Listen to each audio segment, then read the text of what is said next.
City News is brought to you by East Brewster Lawyers Rotorua, celebrating 100 years of legal excellence and innovation.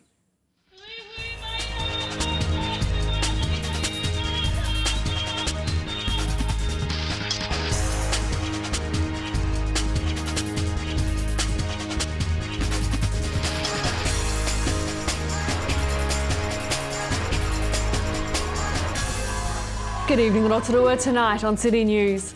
The latest statistics from the council show that as of yesterday, 35% of the local election voting papers have been returned. Local children built houses out of Lego yesterday during Habitat for Humanity's Build Challenge. And this Saturday, the Rotorua Seed Freedom event is on at the City Focus. The latest statistics from the Rotorua District Council show that as of yesterday, 35% of the local election voting papers had been returned. RDC Group Manager Jean-Paul Gaston says the stats are slightly up on the same time last election.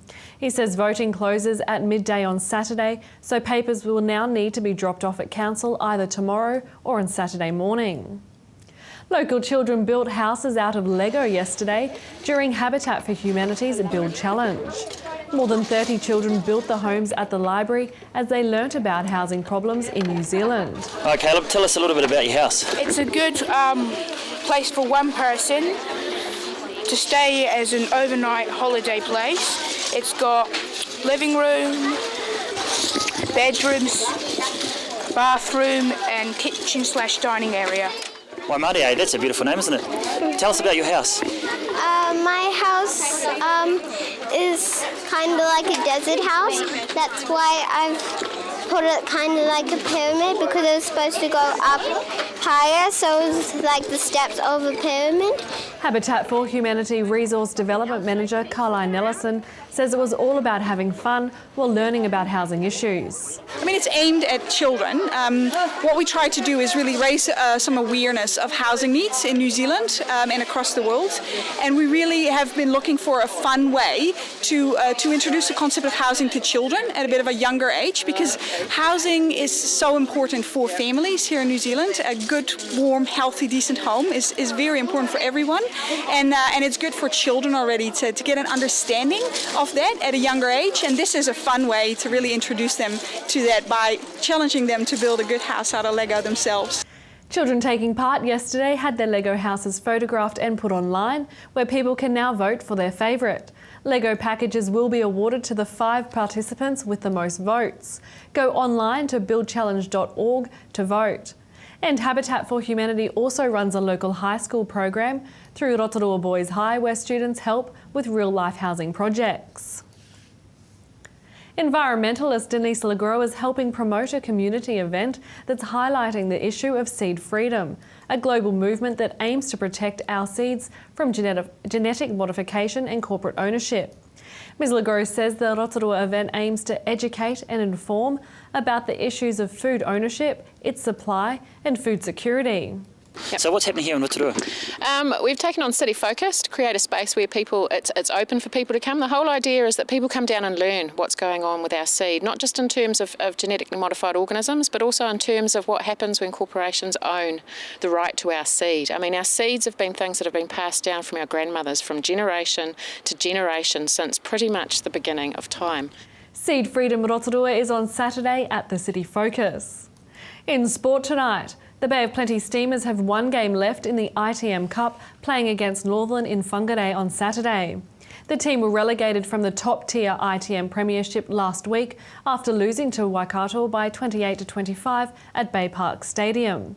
The loss was the Steamers' 7th from 8 games, and no doubt after Saturday's game, the soul-searching and analysis for the team and management will begin. Kick-off for Saturday's game is at 5:35 p.m. To your weather update now. Tonight will be fine with westerlies and an overnight low of 7. Tomorrow, Friday, occasional showers with fresh northwesterlies, a high of 17 and a low of 8. And the outlook for Saturday, rain easing to a few showers with a strong southwest change, a high of 14 and a low of 7. And the marine forecast for Lake Rotorua, northwest rising to 20 knots, gusting to 30 knots in the morning, with waves rising to half a metre. There'll be fair visibility in showers, becoming poor visibility in heavy showers late in the evening. Remember, for program listings and other info, or to upload images, check out our website tvrotorua.co.nz, or you can check out our Facebook page. And from today, you can also catch the full City News program online on our website. Still to come in tonight's program, we talk with author Daniel Walker about human trafficking. Alan Solomon also talks with singer-songwriter Julia Grace, and we catch up with local councillor Irene Begg.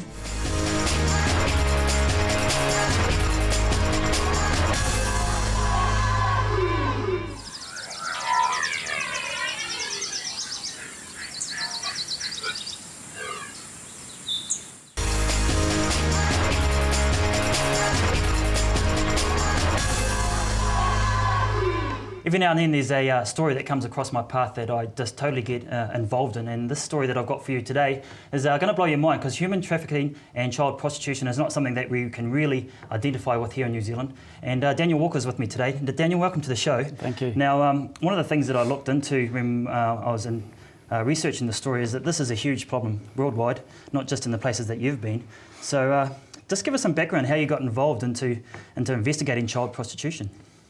Well, prior to joining the New Zealand Police, I did a degree actually in third world development, how to fight poverty and injustice. And so 11, 12 years into my policing career, had the opportunity to work for an organisation based in the United States that uses cops to go and gather really compelling evidence that we can then use to set people free from slavery. And as you say, that's when I first was exposed to the huge magnitude of the issue. I mean, most people believe, understandably, that slavery is a thing of the past. And actually, when you communicate to them that there are more people in slavery today than at any other time in human history.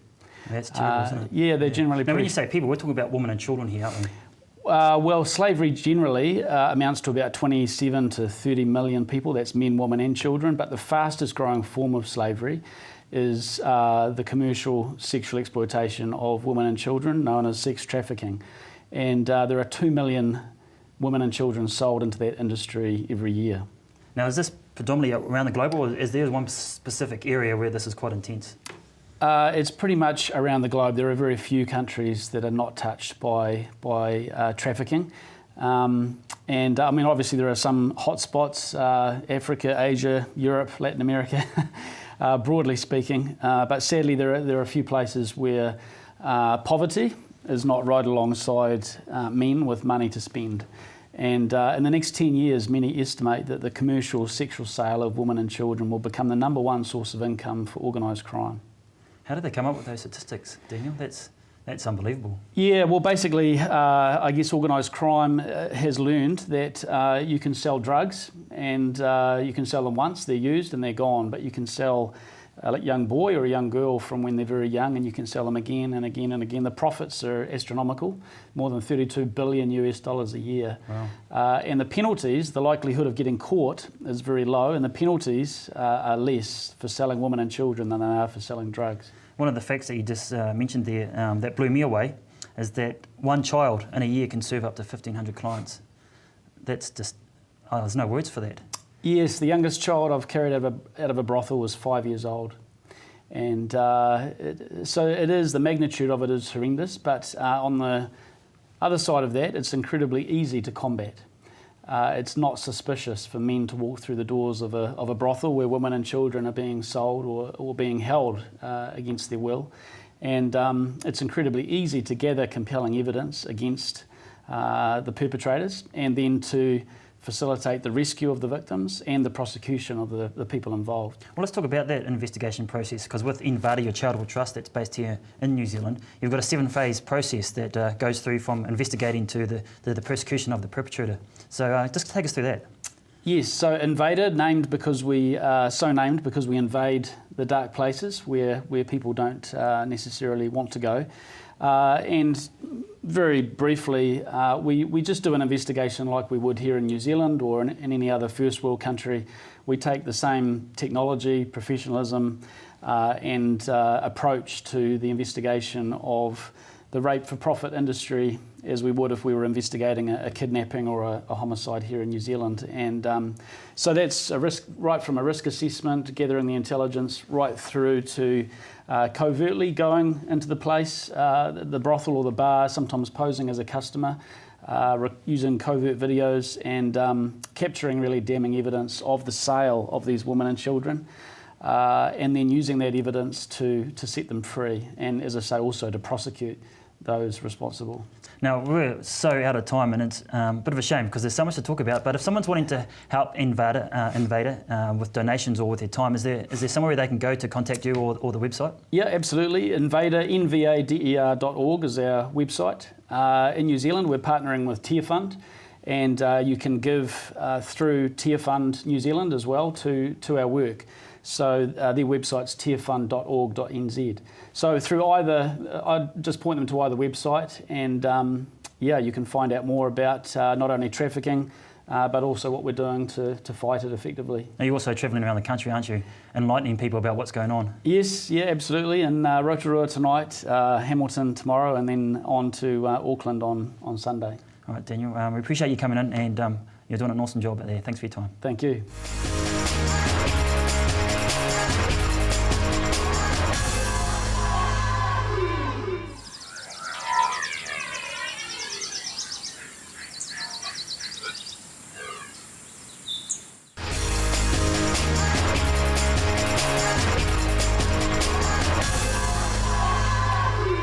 Well, recently we talked with Daniel Walker, who's travelling around the country advising and raising awareness about child prostitution and human trafficking around the world. And one of his friends and supporters is Julia Grace, and she's with me today. Thanks for joining us, Julia. Yeah. Now, you're associated with Tear Fund, and you're supporting Daniel as he goes around the country. Sure. So exactly what are you up to with them, and how did you get involved?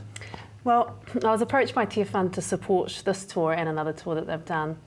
And it's a real privilege to be part of what they're doing. So I sing my own songs and write my own stories, but to sort of bring that alongside an organisation that I really believe in is amazing to be part of that. And when Tear Fund approached me, they gave me a copy of Daniel's book, God in a Brothel, and I read it and was really confronted and quite outraged by what he has found, but really inspired by what he's doing about that. So it was a no-brainer just to get on board with this. So Tear Fund is a worldwide organisation, isn't it? Sure, they partner with Compassion International, which is a massive organisation which focuses on child sponsorship and really bringing hope and rescuing kids from vulnerable situations. And then Daniel's work, where he comes in and works with rescuing kids from sexual exploitation and sex trafficking, the two of them actually marry up really well together because one is working to prevent what the other has to deal with.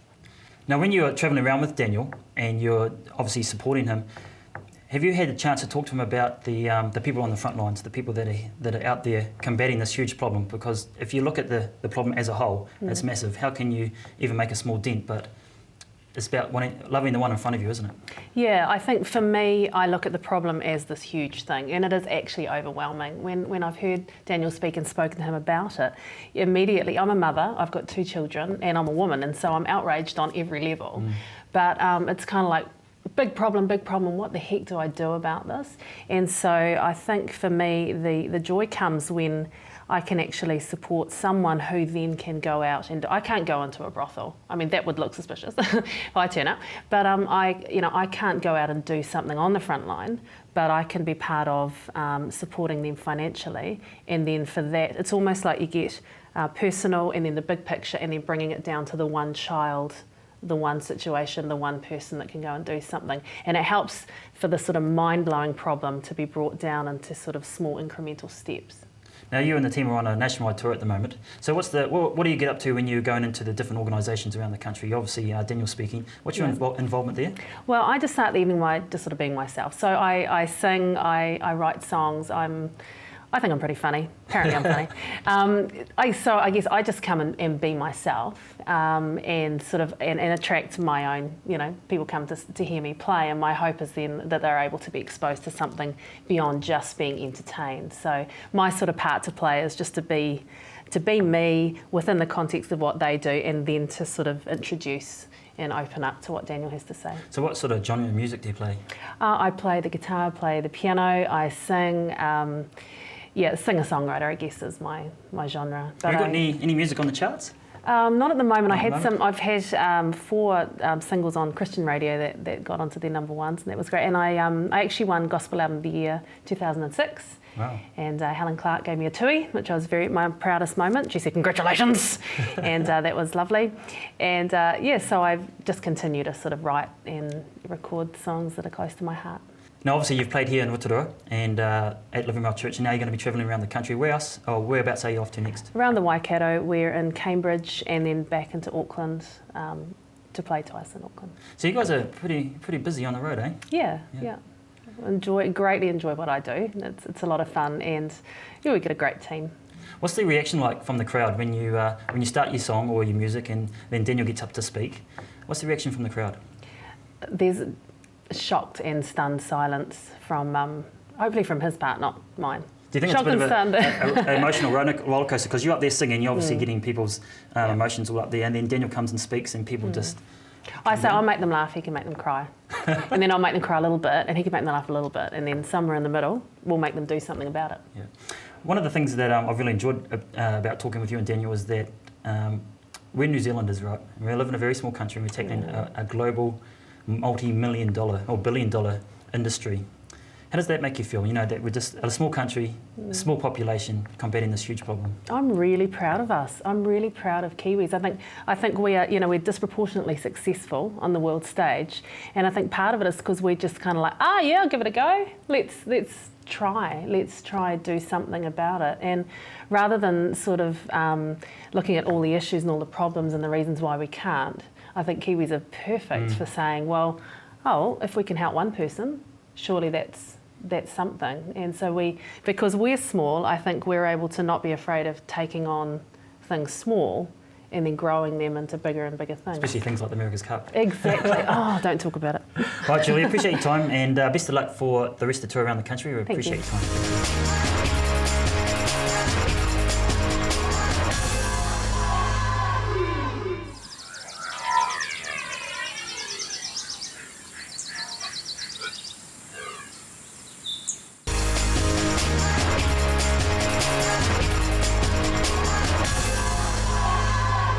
Well, the America's Cup is now over, but are you still mourning? And if so, we got some advice for you, because joining me today is Councillor Irene Begg. Thanks for joining us today, Irene. It's always good to catch up with you. I guess the big question is why do New Zealanders get so upset when the big teams like Team New Zealand or the All Blacks lose their matches, and is it really that important? I think as a small nation of 4.5 million people, we pin our hopes on our sports teams that travel overseas and take part in international events. We take a lot of pride in our sports teams because per head of population, I think we do remarkably well as a country. We don't have a lot of money behind our sports teams. For example, with the America's Cup, and the backing that they had from the multi-millionaire, and I can't think of his name, how could we compete? But we did, and we did, as usual, on the smell of an oily rag, pretty much.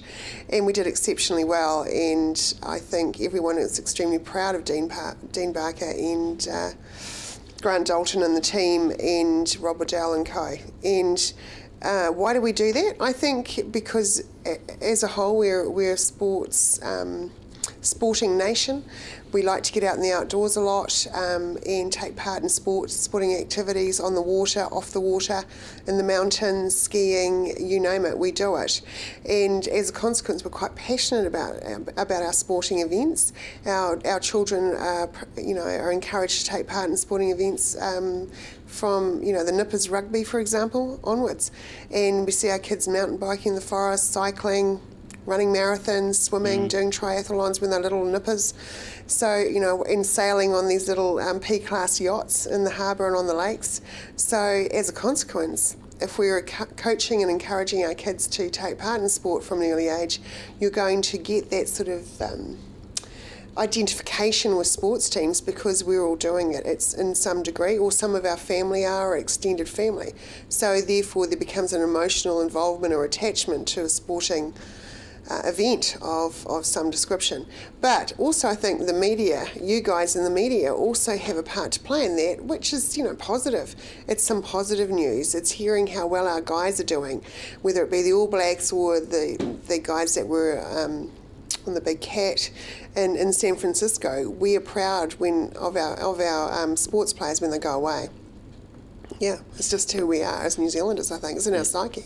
I think the one thing that you said is quite important is that those sporting codes and that sporting culture gives us identity. So when things do go wrong, people seem to lose it. Yes, they do. I shouldn't laugh. Yes, they do. And they take it very seriously and very personally, some more than others. And some, I was one of those people who were, the last couple of weeks, every morning, sort of set aside some time to watch the races and put my day back so I could see clients after that, because it really mattered to me and how unprofessional is that. But no, it's more about, we all got hooked into watching these races every morning. We got up, we had our breakfast, we sort of planned our day around watching the Cup. And in fact, it kind of feels weird now not having it on the telly in the morning in the first part of our day. So I think the media, the coverage we had, the hype, it was on the breakfast show every morning, and it just became part of our lives. And we were in Facebook, it was all over Facebook, all over the internet media sites, news sites as well. So we couldn't avoid it. There were very few people who didn't sort of have any input into watching those races. I remember watching somebody on the news interview somebody, and I think only one person out of about 20 wasn't watching the America's Cup. So why do we do that? I guess it's just something we do. It kind of starts from personally going along and watching our children play Saturday morning sports, encouraging our kids to do regional competitions and whatever it is, rowing, cycling, netball, rugby, basketball. We're that way inclined. So when our professional teams or our big teams like the All Blacks go overseas, of course we get behind them. It's just what we've always done, isn't it? Yeah. Now that the America's Cup is over, it's been at least 10 days now, and there was so much media coverage, so much on TV, and all of a sudden it stops and it's game over, and we've lost, and there's now the empty void, or people got to put back into their lives what the racing replaced. So yes. Psychologically, there must be something going on there as well. Yes, it takes a bit of an adjustment, just like it does for Dean Barker and Grant Dalton and the team coming back to New Zealand. And I know tomorrow they've got a ticketed parade in honour of what they did, which is really cool. Even though they didn't bring the cup home, they did extremely well as sportsmen. And so what do the rest of us do? How do we occupy our time? How do we fill the void? I guess we've still got a few rugby games to go before the end of the season. It's coming up to Christmas. How many weeks are we away from that? I can't remember, 12 weeks or something. And it's springtime. So I guess it's about replacing that with other things. It's getting into the garden on the weekends. It's planning what we're going to do in the Christmas holidays. Always good to catch up with you. Thanks for your time, Irene. That was Irene Begg talking with Alan Solomon. If you have any news you would like to share with us here at TV Rotorua, you can call the office and talk with one of the team on 07 3488 984 or email news@tvrotorua.co.nz. Thanks for watching tonight. From all the team here at City News, Pomaria.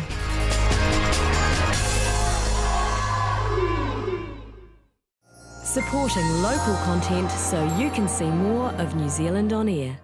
City News was brought to you by East Brewster Lawyers Rotorua, celebrating 100 years of legal excellence and innovation.